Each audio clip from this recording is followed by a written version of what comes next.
Assalamualaikum warahmatullahi wabarakatuh. Kami perwakilan dari kelompok 2 akan mempresentasikan mengenai PowerPoint kami dengan materi medula spinalis untuk memenuhi tugas mata kuliah Anatomi Fisiologi Manusia dengan dosen pengampu Ibu Yusnilawati, S.Farm, M.Farm, APT. Materi yang akan kami bahas pada video kali ini adalah mengenai medula spinalis. Yang pertama adalah definisi dan fungsi dari medula spinalis. Medula spinalis sendiri atau sumsum tulang belakang adalah suatu saraf yang sangat tipis yang juga merupakan perpanjangan dari sistem saraf otak dan melengkung serta terlindung oleh tulang belakang. Nah, medula spinalis ini sendiri berfungsi untuk mengendalikan berbagai aktivitas refleks pada dalam tubuh. Kemudian bagian ini juga mentransmisi impuls ke dan dari otak melalui transkus ascenden dan juga descenden. Kemudian selanjutnya adalah mengenai sistem pengaturan nyeri. Nah, menurut International Association for Study of Pain atau IASP, nyeri adalah pengalaman perasaan emosional yang tidak menyenangkan akibat terjadinya kerusakan aktual maupun potensial. Mekanisme dasar terjadinya nyeri secara klasik dapat dijelaskan dengan 4 proses. Yang pertama ada transduksi. Transduksi adalah proses konversi energi dari rangsangan noksius, yaitu suhu, mekanik, dan kimia, menjadi energi listrik, yaitu impuls saraf, oleh reseptor sensorik untuk nyeri, yaitu nosiseptor. Lalu yang kedua ada transmisi. Transmisi merupakan proses penyampaian impuls saraf yang terjadi akibat adanya rangsangan di perifer ke pusat. Kemudian yang ketiga ada modulasi, yaitu proses pengaturan impuls yang dihantarkan yang dapat terjadi di setiap tingkat, namun biasanya diartikan sebagai pengaturan yang dilakukan oleh otak terhadap proses di cornu dorsalis medula spinalis. Kemudian yang keempat atau yang terakhir ada persepsi. Nah, persepsi ini merupakan proses apresiasi atau pemahaman dari impuls saraf yang sampai ke sistem saraf pusat sebagai rasa nyeri. Nah, nyeri sendiri itu terdiri dari 2 tipe. Yang pertama nociceptif, yang merupakan nyeri yang disebabkan oleh kerusakan jaringan, kemudian proses penyakit ataupun fungsi yang tidak normal dari otot ataupun organ dalam. Misalnya, nyeri karena terkena benturan atau nyeri tertusuk paku dan contoh lainnya. Kemudian yang kedua ada nyeri neuropatik, yang merupakan nyeri yang ditimbulkan oleh kerusakan saraf atau disfungsi saraf. Nah, nyeri ini biasanya bersifat kronis dan spontan, yaitu tanpa adanya rangsangan dari luar tubuh seseorang, tetapi seseorang tersebut tetap merasakan nyeri.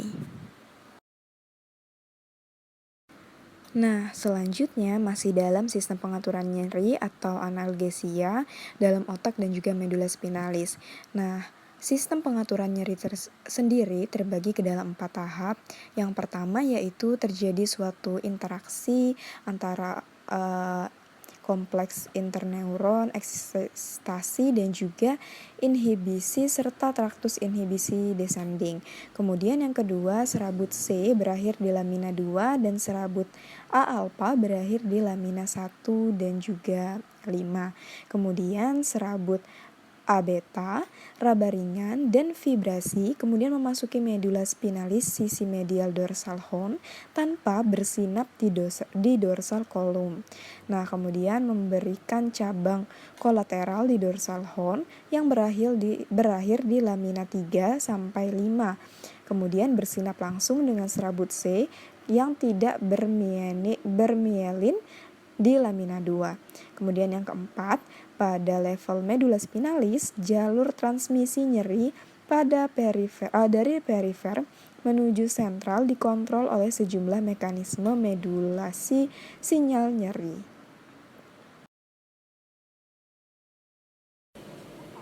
Selanjutnya adalah mengenai pengaturan medula spinalis untuk fungsi motoris. Nah, di mana jalur descendens ini berfungsi untuk membawa impuls motorik dari otak ke medula spinalis dan saraf spinal menuju tubuh.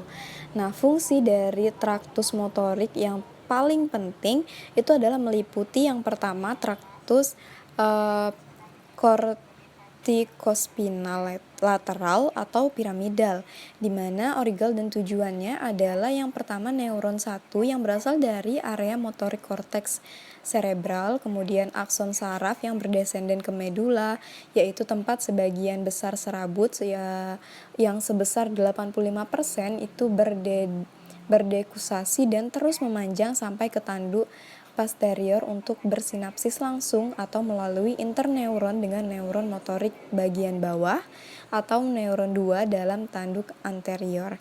Nah, akson berterminasi pada lempeng ujung motorik otot rangka. Nah, fungsinya adalah yaitu traktus kortikospinal lateral ini yaitu menghantarkan impuls untuk koordinasi dan ketepatan gerakan volunter. Nah, kemudian yang kedua adalah traktus kortikospinal atau piramidal ventral atau anterior, di mana tujuannya yang pertama adalah neuron 1 yang berasal dari sel piramidal pada area motorik korteks cerebral dan berdesenden sampai ke medula spinalis. Di sini akson menyilang ke sisi yang berlawanan tepat sebelum bersinapsis, secara langsung maupun melalui interneuron dengan neuron 2 dalam tanduk anterior. Nah, fungsinya itu sama dengan yang sebelumnya, yaitu untuk menghantarkan impuls bagi koordinasi dan ketepatan gerakan volunter. Nah, kemudian yang ketiga ada traktus ekstrapiramidal, yaitu serabut dalam sistem ini yang berasal dari pusat lain, misalnya nuklei motorik dalam korteks cerebral dan area subkortikal di otak.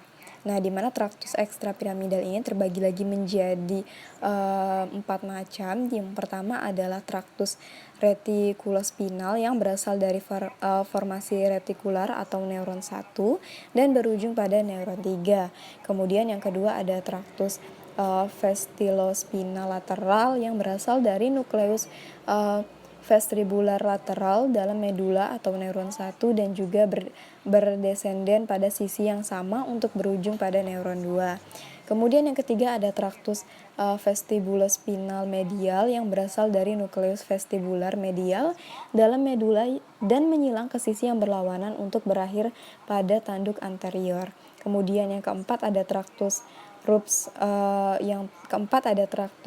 ruprospinal yang berasal dari nukleus merah otak tengah. Nah, kemudian ini terbagi lagi menjadi 2, yaitu ada traktus olivospinal dan juga ada traktus tectospinal. Nah, kemudian peranan dari muscle spindle dalam pengaturan motoris. Nah, muscle spindle sendiri dalam pengaturan motorik itu berperan dalam mendeteksi perubahan panjang serabut otot dan juga mendeteksi kecepatan perubahan dari panjang otot. Nah, bila panjang serabut ekstrafusal jauh lebih besar dari panjang serabut intrafusal, maka spindle menjadi terangsang untuk berkontraksi. Nah, sebaliknya, bila panjang serabut ekstrafusal itu lebih kecil dari panjang serabut intrafusal, maka spindle menjadi terinhibisi atau biasa disebut dengan keadaan yang menyebabkan refleks seketika untuk menghambat terjadinya kontraksi otot. Selanjutnya adalah refleks renggang, tendon, dan juga flexor. Yang pertama adalah refleks renggang otot. Nah, refleks renggang ini adalah suatu kondisi yang terjadi bila suatu otot rangka dengan persarafan yang utuh direnggangkan, maka akan timbul kontraksi. Nah, respons atau kontraksi ini disebut dengan refleks renggang. Nah, rangsangannya adalah renggangan pada otot dan responnya adalah berupa kontraksi otot yang direnggangkan. Tujuan utama dari adanya refleks renggang ini adalah untuk menahan kecenderungan perenggangan pasif otot-otot ekstensor yang ditimbulkan oleh gaya gravitasi ketika seseorang berdiri tegak. Nah, refleks renggang ini itu dapat dibagi ke dalam dua komponen. Yang pertama adalah refleks renggang dinamik dan yang kedua adalah refleks renggang statik. Refleks renggang dinamik itu dicetuskan oleh sinyal dinamik yang kuat yang dijalarkan dari ujung sensoris primer, kumparan otot, akibat renggangan atau penempatan yang berlangsung cepat. Jadi, bila otot-otot tiba-tiba direnggangkan atau dimampatkan, akan ada sinyal kuat yang dijalarkan ke medula spinalis. Hal ini akan segera menimbulkan refleks kontraksi yang kuat atau menurunkan kontraksi pada otot yang sama dari tempat sinyal tadi keluar. Jadi, fungsi refleks ini adalah untuk melawan perubahan panjang otot. Nah, refleks renggang dinamik ini akan berakhir dalam waktu seperdetik sesudah otot direnggangkan atau dimampatkan hingga mencapai panjang yang baru. Namun, kemudian akan dilanjutkan oleh refleks renggang yang kedua, yaitu refleks renggang statik yang lebih lemah dalam waktu yang lama. Nah, refleks ini dicetuskan oleh sinyal reseptor statik terus-menerus yang dijalarkan oleh ujung primer dan juga ujung sekunder. Makna rileks renggang statik adalah bahwa refleks ini menimbulkan derajat kontraksi otot selama otot tetap dalam keadaan konstan, kecuali ketika sistem saraf seseorang memerintahkan sebaliknya. Kemudian yang kedua ada refleks tendon. Nah, refleks tendon ini merupakan adanya sebuah gerakan refleks yang terjadi karena adanya stimulasi pada periostum maupun pada tendon. Nah, refleks tendon ini dapat direspon dengan mengetuk bagian tertentu pada palu refleks. Organ tendo, seperti halnya reseptor primer yang terdapat dalam kumparan otot, itu mempunyai respon dinamik dan juga respon statik, yang responnya sangat kuat sewaktu terenggang otot tiba-tiba meningkat atau respon dinamik. Namun menjadi tenang dalam waktu seperdetik dan turun ke tingkat yang lebih rendah dari keadaan siap meletup yang menetap sehingga hampir sesuai dengan besarnya terenggangan otot atau respon statik. Jadi, organ tendo Golgi ini mengirimkan informasi cepat yang sesuai dengan tiap segmen yang kecil dari setiap otot ke sistem saraf. Nah, refleks tendon sendiri itu terbagi ke dalam beberapa macam. Ada refleks bisep, kemudian refleks trisep, refleks branchioradialis, kemudian refleks patellar atau refleks lutut, kemudian ada juga refleks Achilles atau refleks pergelangan kaki. Kemudian yang ketiga ada refleks flexor. Nah, refleks flexor ini adalah refleks polisinaptik tulang belakang yang dapat dihasilkan oleh rangkaian rangsangan listrik yang dikirim ke saraf kutaneus atau saraf campuran. Dalam bentuk klasiknya, refleks flexor ini dapat dicetuskan paling kuat dengan cara merangsang ujung-ujung serabut nyeri, misalnya dengan tusukan jarum atau rasa panas, atau suatu luka yang dengan beberapa alasan seringkali disebut refleks nociceptif atau secara lebih sederhana dengan sebutan refleks nyeri. Perangsangan pada reseptor raba ada kalanya dapat menimbulkan refleks flexor yang lebih lama dan lebih lemah. Bila beberapa bagian tubuh selain salah satu anggota gerak dirangsang dengan rangsangan yang sangat menyakitkan, maka bagian tersebut dengan pola yang serupa akan menarik diri dari stimulus. Namun meskipun pada dasarnya merupakan refleks yang sama, refleks ini mungkin tidak hanya terbatas pada flexor otot saja. Oleh karena itu, kebanyakan pola refleks tipe ini di berbagai daerah tubuh yang berbeda disebut refleks menarik diri. Nah, pola menarik diri yang timbul sewaktu refleks flexor ini dirangsang itu bergantung pada saraf sensorik mana yang distimulasi. Jadi, stimulus nyeri pada bagian dalam lengan itu tidak hanya menimbulkan kontraksi otot flexor bilangan, namun juga menimbulkan kontraksi otot-otot abduktor untuk menarik lengan tadi menjauh. Nah, dengan kata lain, pusat integrasi dalam medula ini kemudian menyebabkan otot-otot berkontraksi sehingga secara efektif dapat memindahkan bagian tubuh yang nyeri untuk menjauhi suatu objek yang menimbulkan nyeri tersebut.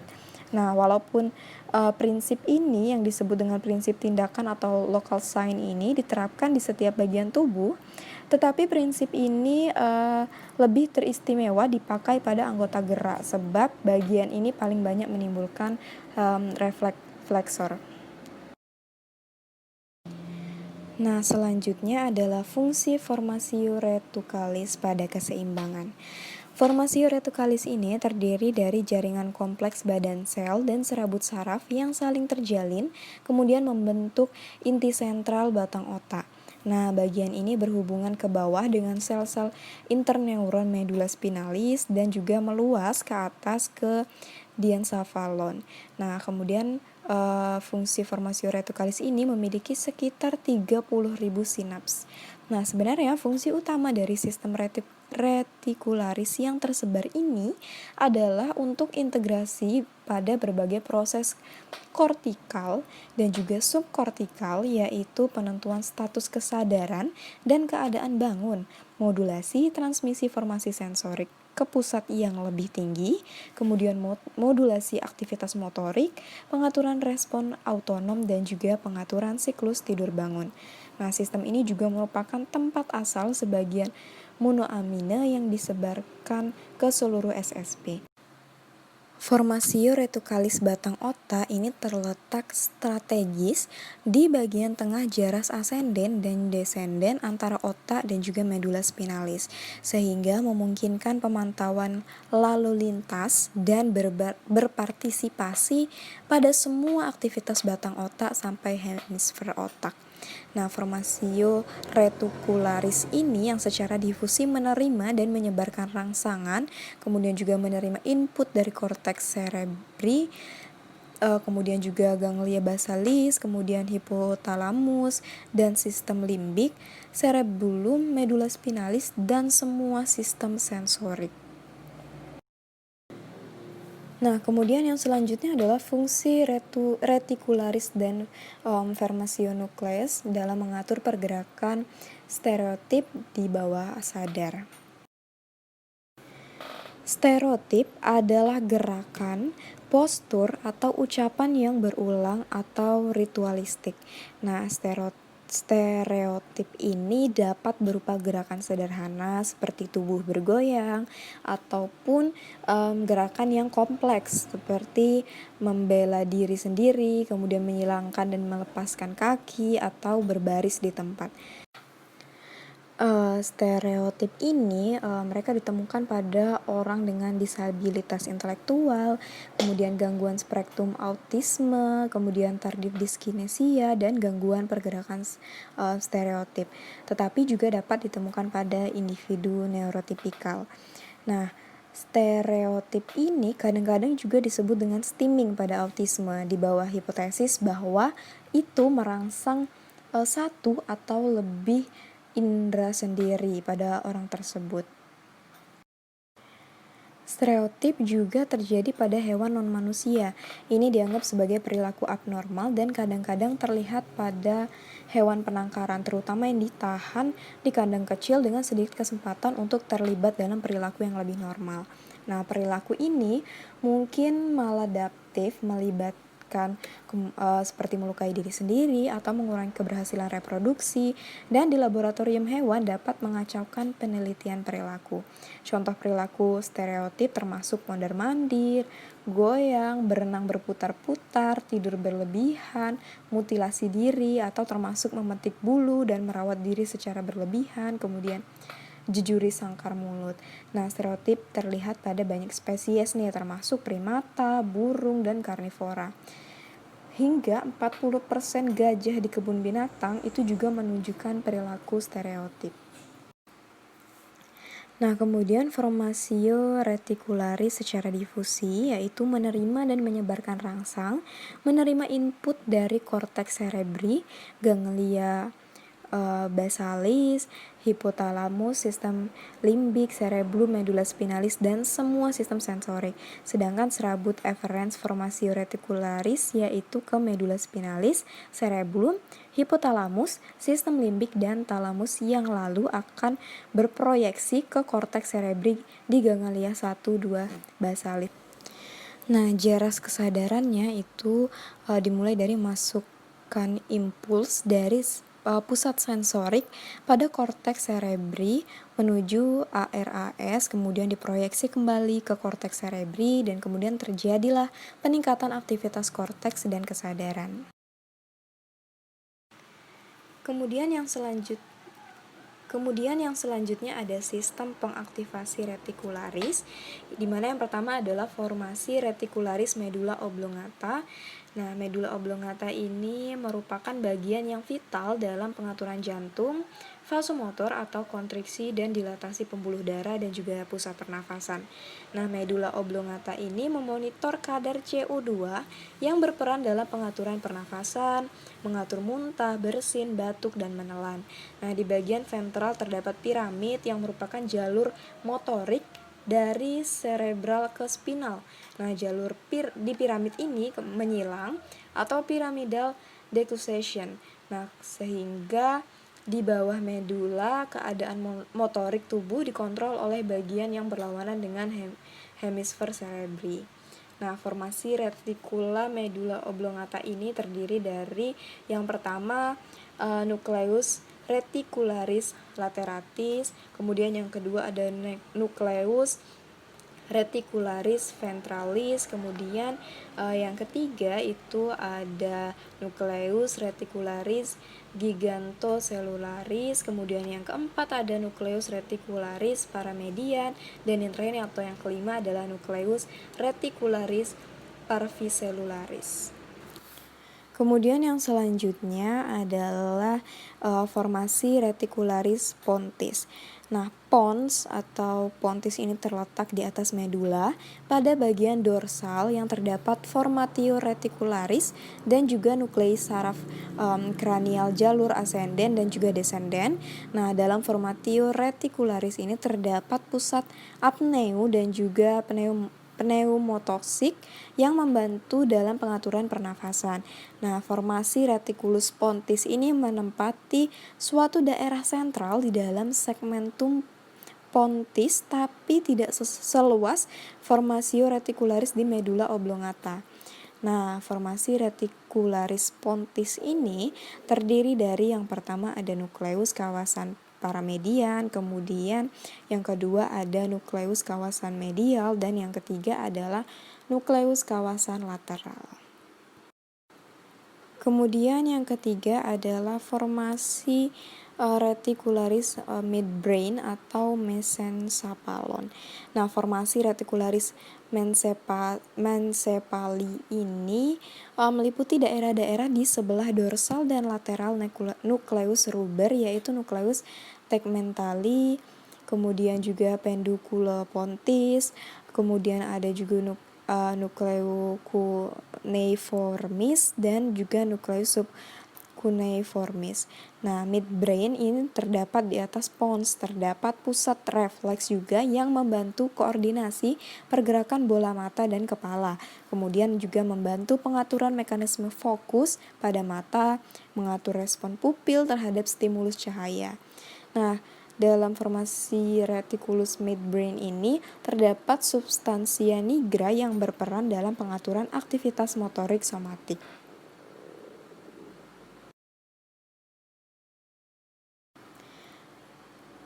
Nah, kemudian ini adalah gambar dari ketiga formasi reticularis tadi. Yang pertama itu ada gambar dari medula oblongata atau formasi reticularis oblongata. Kemudian yang kedua adalah gambar dari formasi reticularis pons atau pontis.